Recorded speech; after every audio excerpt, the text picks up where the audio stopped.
So let's begin. So we are in the chapter 9, the most confidential knowledge, that is Raja Vidya Goya. Okay. And before that, let us pay obeisance to Sri Radharada Govinda. Om Ajnanatimirandasya Nananjana Shalakaya Chakshomitam Mena Tasmai Sri Gurave Namaha Sri Chaitanya Mano Abhishtam Sthapitam Mena Bhutale Swayam Rupa Kadam Ayyam Dadati Swapadantikam Vandeham Sri Guru Sri Yuta Pada Kamalam Sri Guru Vaishnavscha Sri Rupam Sagarajatam Sahagana Raghunatham Vittam Tam Sajivam Sadvaitam Savadutam Parijana Sahitam Krishna Chaitanya Devam Sri Radha Krishna Padan Sagana Lalita Sri Vishakana Vittamscha Hey Krishna Karuna Sindho Dino Bandho Jagat Pate Gopesha Gopika Kanta Kanta Namostute Tapta Kanchana Gaurangi Radhe Vrindavaneshwari Rishabhana Sute Devi Pranamami Hari Priye Pancha Kalpatra Abhyascha Kripa Sindhaveva Cha Patitam Nam Pavnebhyo Vaishnavo Namo Namaha Namo Vishnu Padaya Krishna Prastaya Bhutale Srimati Bhakti Vedanta Swami Te Namine Namaste Saraswate Deve Gauravani Pracharine Nirvishesha Shunyavadi Paschadeshatarine Jayo Sri Krishna Chaitanya Prabhu Nityananda Sri Advaita Gadadhara Shivasadi Gaura Bhakta Vrinda Hare Krishna Krishna Krishna Hare Hare Hare Rama Rama Rama Hare Hare Krishna. So where were we? So we were in this chapter 9. So that time we saw that in chapter 8, it was all about Ananya Bhakti. If you remember the Lord at the time of thing, how to become such a devotee is what we are seeing now. That the best form of yoga is Bhakti. Okay. And we are getting the knowledge how for performing the most confidential yoga. That is about the Bhakti. He is giving us a more clarity. And what did we see? Hearing about Krishna. So we saw the qualification. That is to be non-envious and we should be have faith in the Lord. Otherwise, in the faith in the devotional service. Then we talked about his relationship with the material world, how he is there maintaining, but still is not in them. Then we are looking into the non-worshippers and worshippers. Finally, we are going to see how Krishna is the supreme object of worship and the glories of directly worshipping Krishna. That is Bhakti Yoga. Okay. So non-envious allows one to hear confidential knowledge about Krishna, and faithlessness forces one to birth and death. So here he said, why he gives us this secret wisdom? Because knowing which you shall be relieved of the miseries of material existence. So he's saying, I'm giving you the most, he's been giving us more and more secret wisdom, and this which will relieve us from miseries of material existence. This is the Raja Vidya, most confidential. What is the qualification? We should be anasuya way, free from envy. And to receive it is by proper hearing. Shravanam, Kirtanam, Mati. What are the benefits? We'll be relieved from the miseries of material knowledge. So this knowledge which is imparting to us how to become a devotee, a pure devotee, is a Raja Vidya, king of education. We don't need to know anything else because we'll be relieved from this material existence. Okay. And then he talked about the characteristics of this knowledge, Raja Vidya. It is the king of education and it's the most confidential because it's such a valuable thing. No? So it is not revealed in any of the other scriptures. It's the most clear. And it is Pavitram because just doing that devotional service, we need not do anything else. Everything gets eradicated. All the sinful reactions, the Uttama, get purified. It's a purification process. And you will get self-realization and it is joyfully performed and it's eternal. It's not that you once you take another body that whatever you have achieved in this spiritual path is lost. No, it is avyaya. So devotional service is translated. That's what he's been told here, and devotional service to the Lord, not anybody else, right? And it's a king of all knowledge because it's essence of all doctrines and philosophy. That's what actually chapter 9 is the essence of the whole Bhagavad Gita. You get everything. And this talks about the eternal activities of the soul and thus gives the positive information. So this is what we need to know, that this knowledge, whatever we have learned in this chapter 9 is Raja Vidya. Okay.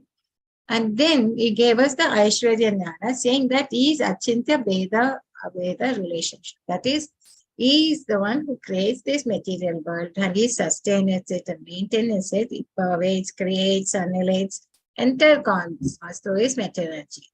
He is a supreme director. Material world never moves independently because it moves by his energy, and he remains neutral and detached. He is there and is also not there. Okay, he is there in all as an energy. Still, he is independent. It moves on its own, but Krishna is the director. So that's what he said. We saw last. But there are people who do not understand this. That's what he says. Fools deride me when I descend in the human form. They do not know my transcendental. They think he was just an ordinary person when he was here as Krishna in the Vrindavan. Avignanti. There are fools. Okay. And they don't understand my supreme dominant. Only few could understand. That was his devotees. Okay. So the purpose, there are people who understand him, that he is the Lord Krishna, is the supreme personality of Godhead. And that understanding will lead to liberation. That is the Jananti. But there are ignorance, people who do not know and they continue to be in this cycle of birth and death. But there are other kind of people who mislead, misunderstand about Krishna. That will lead to increased punishment. So they have their own thought and their own explanation and they think this. So these are the three kinds. We are understanding these in 3 terms, right? That's what we looked at. And then he gives the reason why and what happens to those people, because they are attracted by demonic and atheistic views. Their hopes for liberation is defeated. So they don't get. But this is the Duratma. So this is a fate of Duratma. Because of they will respect to Krishna's form, they are attracted by demonic. So this is the contrast we can see between Prahlad Maharaj and his father, Hiranyakashipu. He thought he was very powerful. He couldn't understand how Prahlad was. So who is protecting him? He couldn't understand that. So he is the bewilderment. These are the fate of they are attracted by demonic. So hopes for liberation for them are defeated. Okay.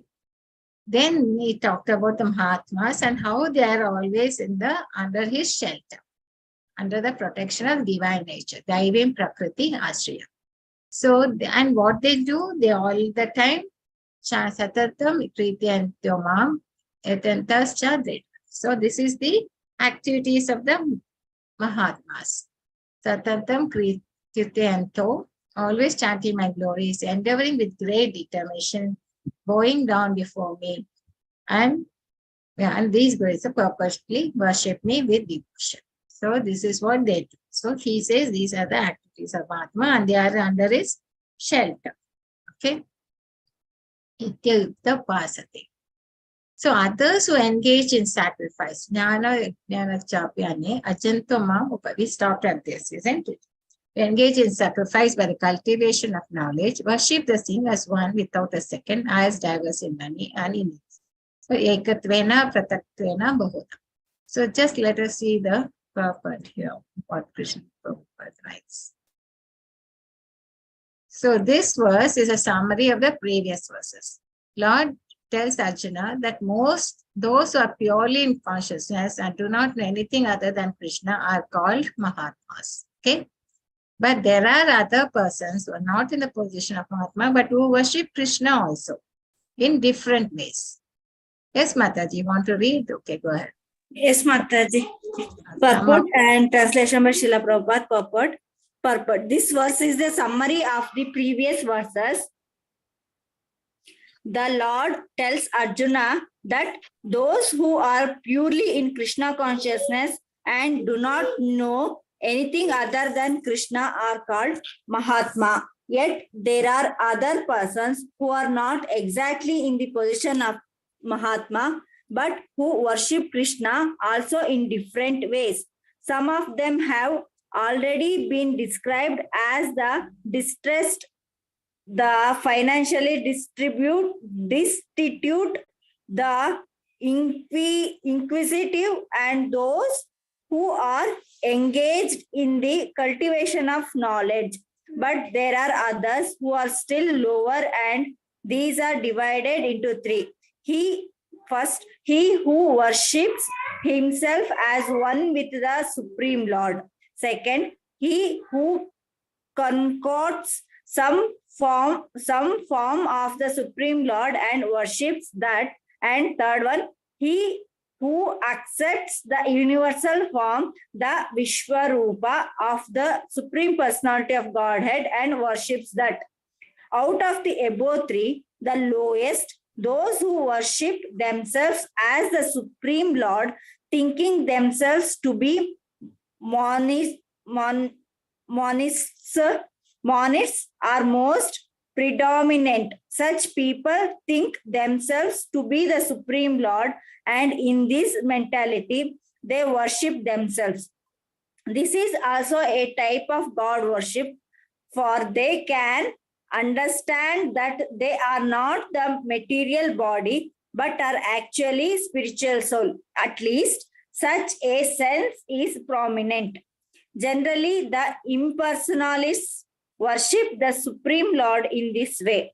The second class includes the worshippers of the demigods, those who, by imagination, consider any form to be the form of the Supreme Lord. And the third class includes those who cannot conceive of anything beyond the manifestation of this material universe.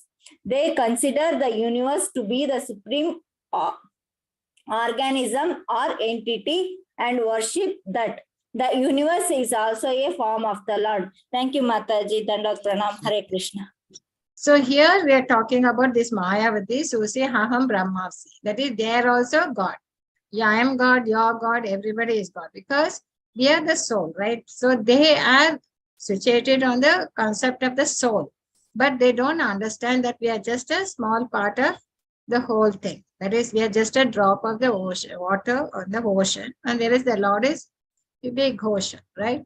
So, but these are the kind of people. So here Krishna, in this verse, Krishna is talking about Ekatvena Pratatvena Bahoda. So oneness. So the people who worships himself as one with the Supreme Lord. And there is others who are the demigod worships, Devatas.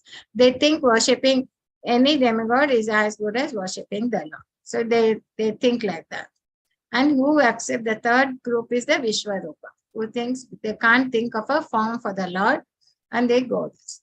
So this is the three kinds of worshippers. I mean, apart from think here, Krishna is talking about it. And then he continues to say that worshippers, but it is I who am the ritual, I the sacrifice, the offering to the ancestors, healing up, the transcendental chant, I am the butter and the fire and the offering. But actually he's everything. He's the, so when you follow the Vedic rituals, which is given in the Vedic Vedas, he says, when they perform the rituals, I'm the ritual, I'm the sacrifice, the offering to the, I mean, everything which is used in the, during the sacrifice is coming from him. The healing of the butter, the chanting home, I'm the butter and the fire. So harm everything. Okay. I am the father of this universe, the mother, the support and grandson. I am the object of knowledge, the purifier and the syllable. I am also the Rigveda, Samaveda and Yajurveda. So, Vedam Pavitram Home comes. He is in everything. So, when he is there, then we have to separate it. Seeing everything as a manifestation of God, as all the relations. Like he is the father, mother, support.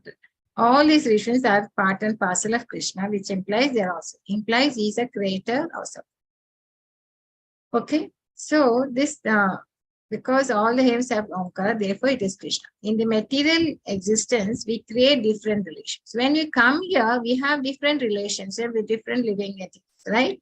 But that is nothing but Krishna's marginal energy under the creation of Prakriti. Some of them may appear as a father, mother, grandfather, but all that is only in this particular birth. Then in the next birth, it will be some other living entities. We have relationships. So we are like in a prison house. Okay. So, but actually, they're all are parts and parcels of Krishna. So he continues to say, I am the goal, the sustainer, the master, the witness, the abode, the refuge, and most dear friend. I am the creation, annihilation, basis of everything. So when he is that, I control the heat, the drought, I am immortality. I am also death personified. Both being and non-being are in me. Okay.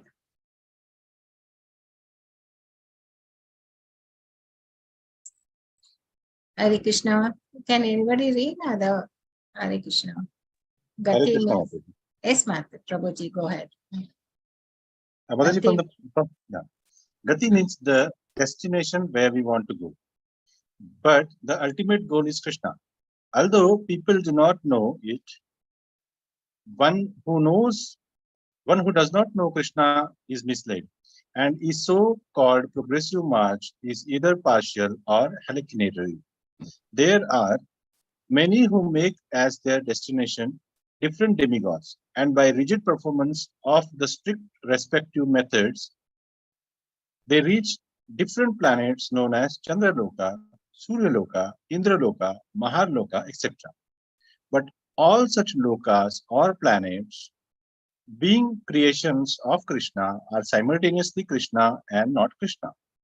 Such planets, being manifestations of Krishna's energy, are also Krishna. But actually, they serve only as a step forward for realization of Krishna. To approach the different energies of Krishna is to approach Krishna indirectly. One should directly approach Krishna, for that will save time and energy. For example, if there is a possibility of going to the top of a building by the help of an elevator, why should one go by the staircase step by step? Everything is resting on Krishna's energy. Therefore, without Krishna's shelter, nothing can exist. Krishna is the supreme ruler because everything belongs to him and everything exists on his energy. Krishna being situated in everyone's heart is the supreme witness. The residences, countries, or planets on which we live are also Krishna. Krishna is the ultimate goal of shelter, and therefore one should take shelter of Krishna either for protection or for annihilation of his distress. And whenever we have to take protection, we should know that our protection must be a living force. Krishna is the supreme living entity. And since Krishna is the source of our generation or the supreme father, no one can be better friend than Krishna, nor can anyone be better well-wisher. Krishna is the original source of creation and the ultimate rest after annihilation. Krishna is therefore the eternal cause of all causes. Hare Krishna. Thank you, Prabhuji. So here very clearly, Krishna says, I am the goal. That means he's the one where we have to go back to him. Okay. And so we need to take refuge in. Whereas he's the basis of everything, resting place and eternal state. So by going through the other energies, like the demigod worship and all that, is like going to different places, but ultimately we have to go back to him there. So he says here very clearly. So let us approach Krishna directly and not indirectly. Okay. He doesn't tell that do not worship demigods or anything. He's only saying that this is go take the direct path because he is the one who's controlling everything. He's the one who's behind everything. So going through the demigod worships, what happens? We are going through indirectly. And then he says, those who study Vedas, drink so much, seeking heavenly planets, worship me indirectly. They take birth on the planet of Indra, where they, because when you do as per the rituals and thing, and you follow them rigorously, you too can go to Chandraloka, you can go to Suryaloka, you can do that. but and you can enjoy the godly delights. He says, no, it's possible. But in these things, when they have just enjoyed heavenly sense pleasure, they return to this mortal planet again. Thus, through the Vedic principles, they achieve only flattering happiness. So he's very clearly he's saying that he's not telling you not to do it, but he's telling that if you do it, you will enjoy godly delights, but you'll come back to this mortal planet again. Because this happiness is only flickering. It's not permanent. You have to come back to this Boloka. Okay. So this is what we understand. Results of demigod worship is there in the karma kanda. It's not that it's not there, but to get Swarga, when they acquire enough credits, they go to demigod planets and enjoy lots of pleasure. So there are some people who study the Vedas, they might get stuck in that. And what happens to them? Results of demigod worship, they enjoy lots of and they come back. But those who worship me with devotion, meditating on my astral form, to them I carry what they lack and preserve what they have. So, Ananyas Chityanto Ma Eng Jan Paryupasate Tesha Nitya Vaiptana Yoga Shema Yoga Shem. So, once they worship him, that is Mahatmas, with pure devotees, when they meditate on his form, what happens? He takes care of them because they come directly under his shelter.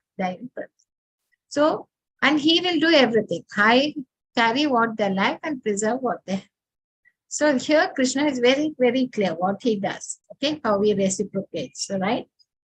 And he said the other way, other kinds of worship is temporary. And you have to come back. It's only flickering happiness. Okay. And he takes care. And he personally takes care. It's not that he does indirectly. No, he does take care. So Yoga Shema, and we can see many of these evidences in the Krishna Katha, in his pastimes and in Bhagavatam and all that, how he takes care of them personally. Okay. Whatever man may sacrifice to other gods, O son of Kunti, is really meant for me alone, but it is offered without true understanding. He says, it is done avidhi purvaka, ejanti avidhi purvaka, kantai. It's not that what is the result of demigod. So whoever worships like that, what happens to them? Krishna is giving the destinations, but he is telling that they are doing it without true understanding. Avidhi purvaka. Okay. Demigod worship without knowledge is called avidhi purvaka. It's a sign of less intelligence because such worship is offered to me only, but indirectly. And he gives in the purport, Prabhupada writes 3 analogies. How it's like pouring water on the leaves and branches and not the roots, feeding different parts of the body and not the stomach. Okay, not to follow the laws of government and offering a bribe to the officers. So this is telling us how indirectly thing. And result of such actions is they simply fall down. And this is given in the next verse. Okay. Aham hi sarva ijnanam bhokta cha prabhurevacha natu mam avijnanati tatvenatas chavanti. I am the only enjoyer.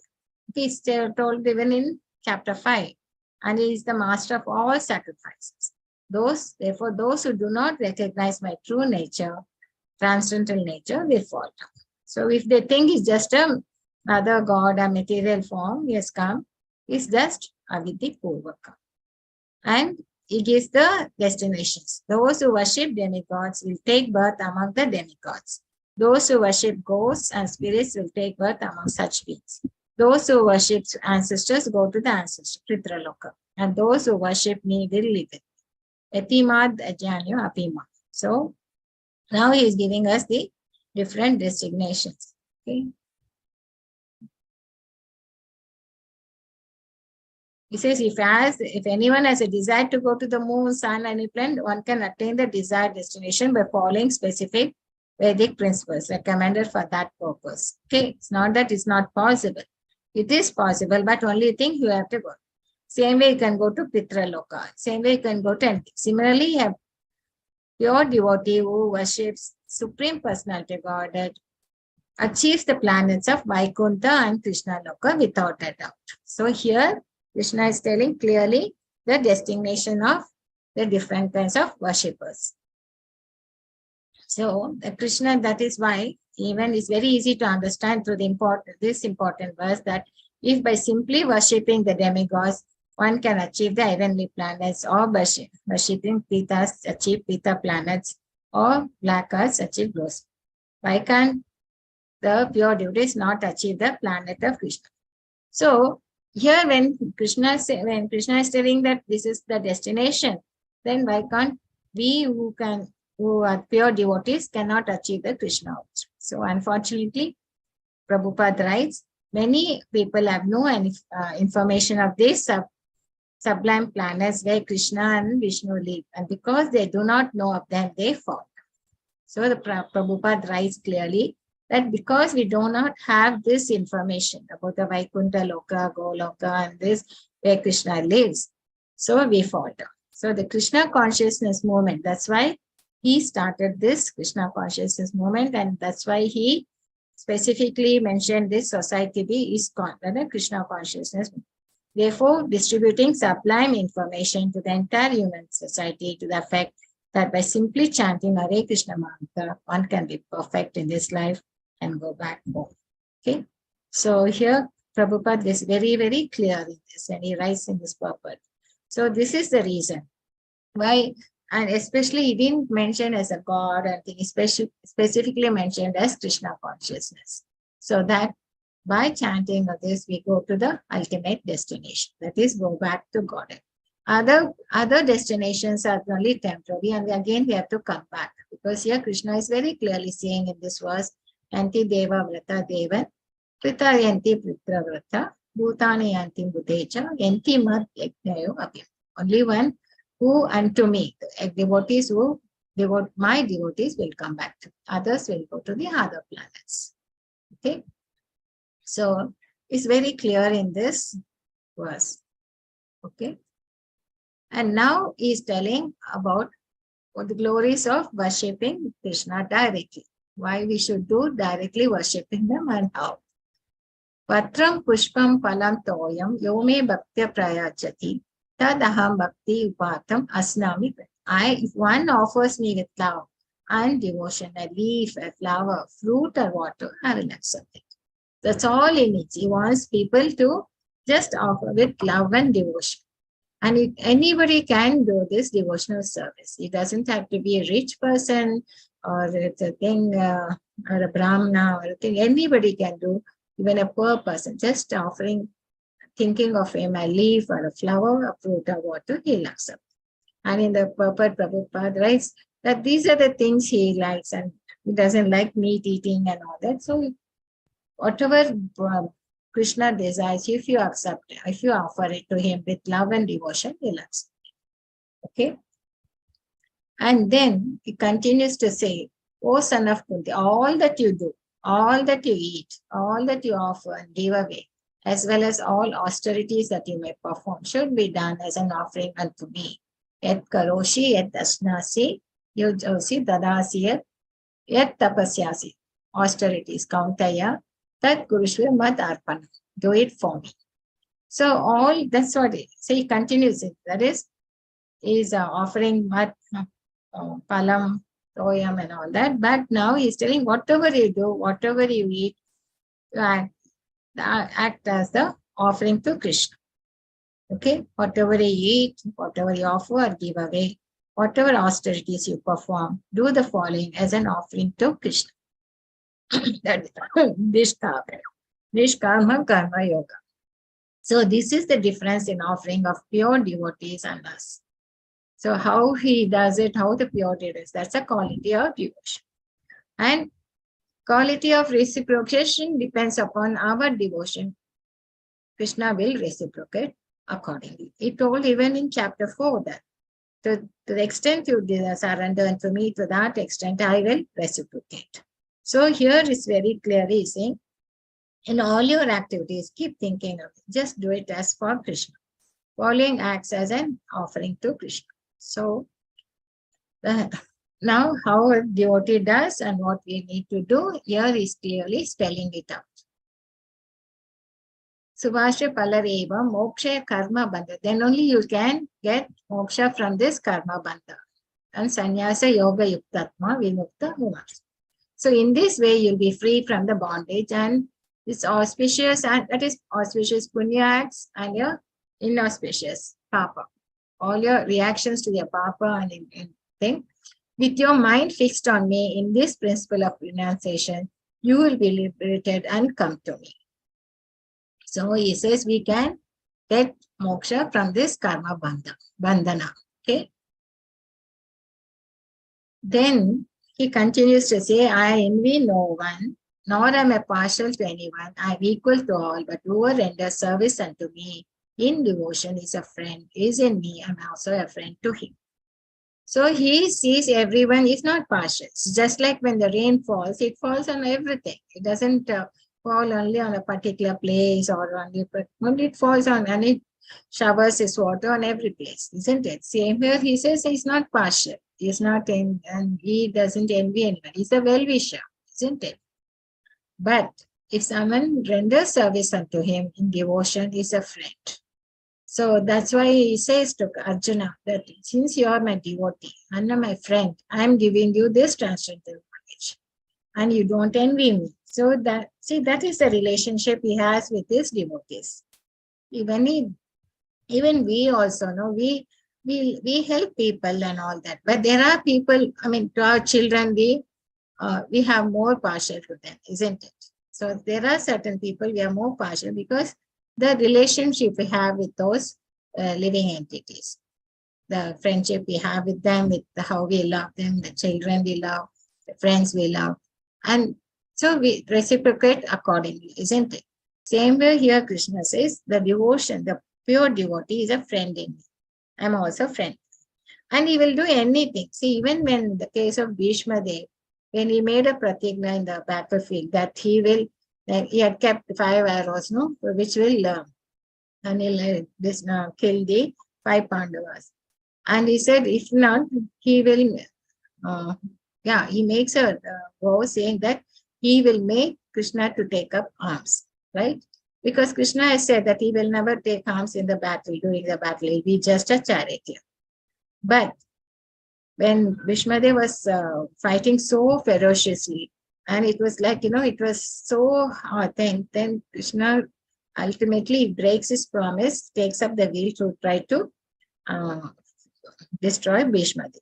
There, he knows Bhishmadev is his devotee. So he will, instead of Bhishmadev breaking up his promise, he would rather break his own promise. That's how he reciprocates to his devotee.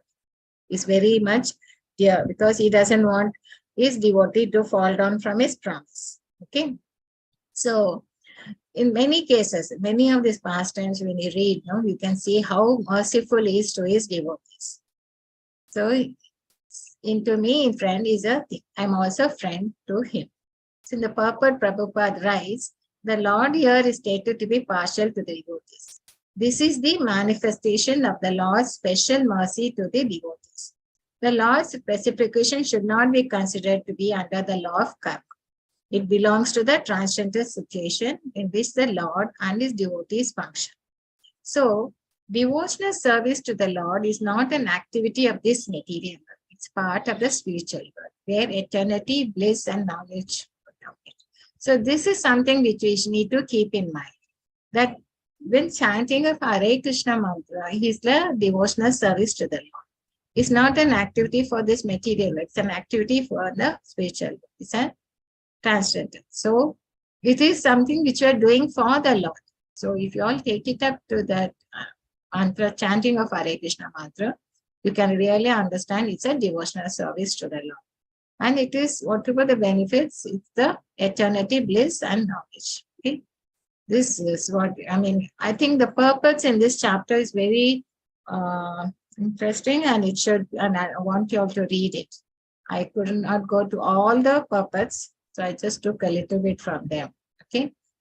And then he continues to say, even if one commits the most abominable actions, if he's engaged in devotional service, he's considered saintly because he's properly situated. People, when they read this verse instead of continue to read the other verses, they will misunderstand. They think that you can do anything and still Krishna will consider you to be saintly. No, it's not like that. Why he says it's properly situated? Because he quickly becomes righteous and attains lasting peace. O son of Kunti, declare it boldly that way. Why? Because he is of his determination. Once he makes a determination to be in Krishna consciousness, to do that, then Krishna knows that in due course, he will come back, he will become righteous and attains lasting. So he says, my devotee never permission. Okay. So even if a devotee is imperfect, Krishna considers him as saintly. Why? Because he is properly situated in his determination. So once he is determined and then Krishna says, he will, in due course of time, will get purified and become his pure devotee. He becomes righteous and attains peace. So all you need to do is, you don't have to worry in whatever state we are, we should try to be fixed in Krishna consciousness, be determined.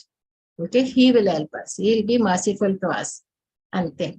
But doesn't mean that once you're in this, that you can do any act, any papa. It's not that. But you should try to, don't worry about your imperfectness. Just try to continue to be in this devotional service. Then slowly you will get purified and you will get lasting peace. Krishna assures that. Okay. O son of Prithav, those who take shelter in me, though they be of lower birth, women, Vaishyas and Sudras, can attain the supreme destination. So if that is the case of who take shelter in me, though we of lower birth, can attain it. But if it is like Brahmanas, how much more this is so of the righteous Brahmanas, the devotees and the saintly kings. Therefore, having come to this temporary, miserable world, engage in loving service. And so he is telling all of them. It doesn't mean that you have to be a Brahmana or to be a king, Kshatriya or the thing, you can take in, you can be in any order of the Varnashrama system. All you have to do is you have to take shelter in the Lord. Then you can attain the supreme destination. And what is that?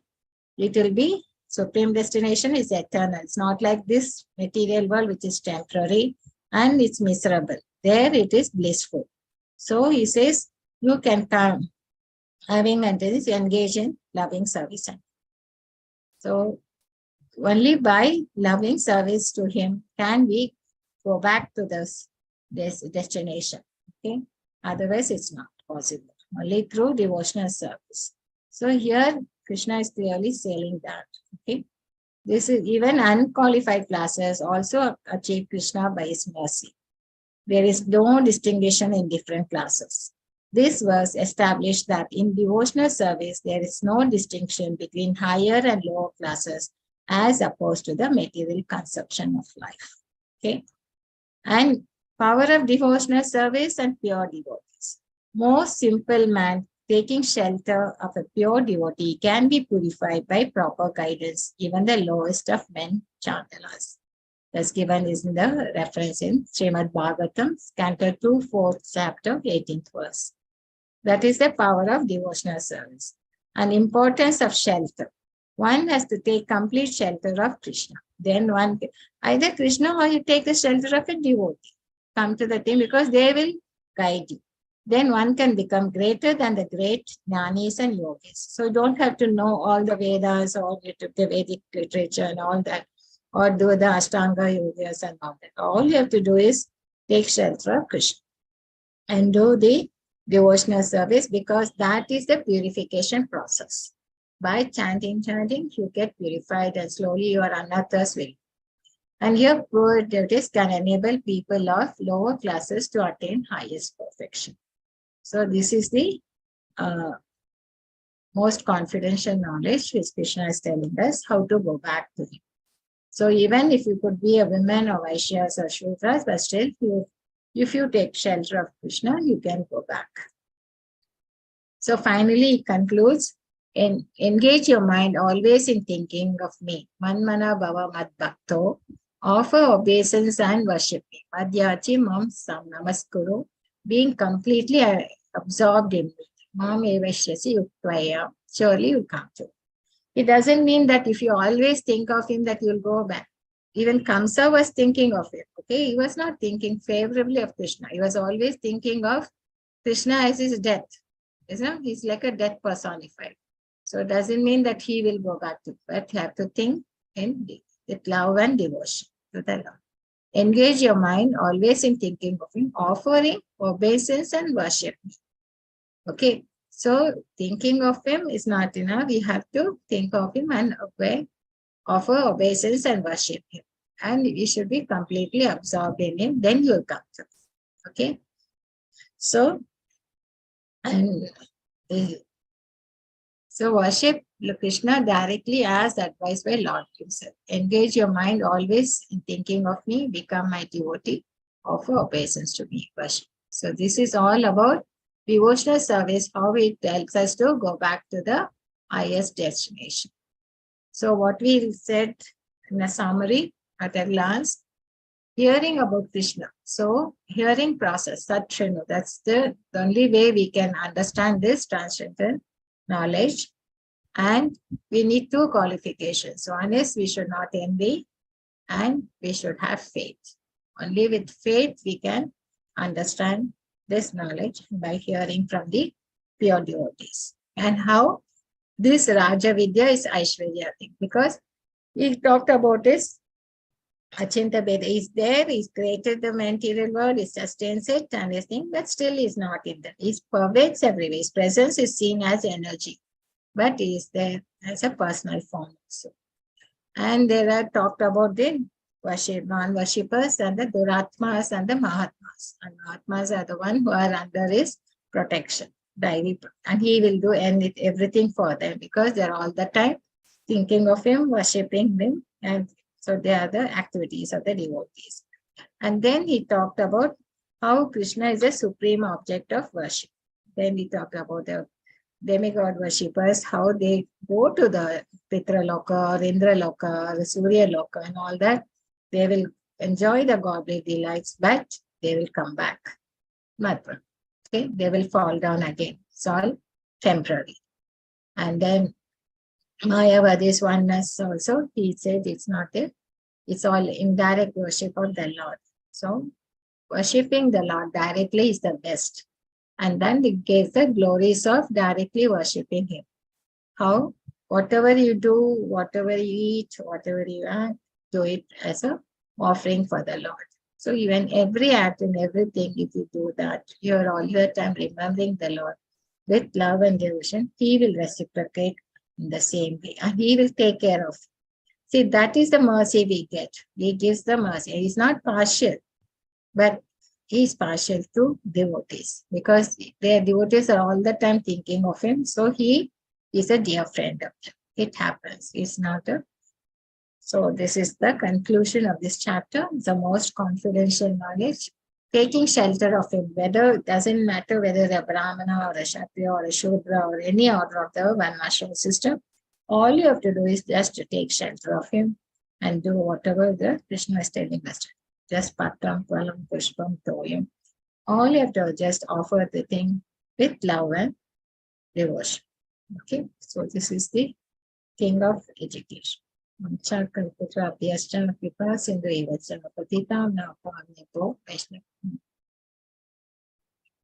Hare Krishna.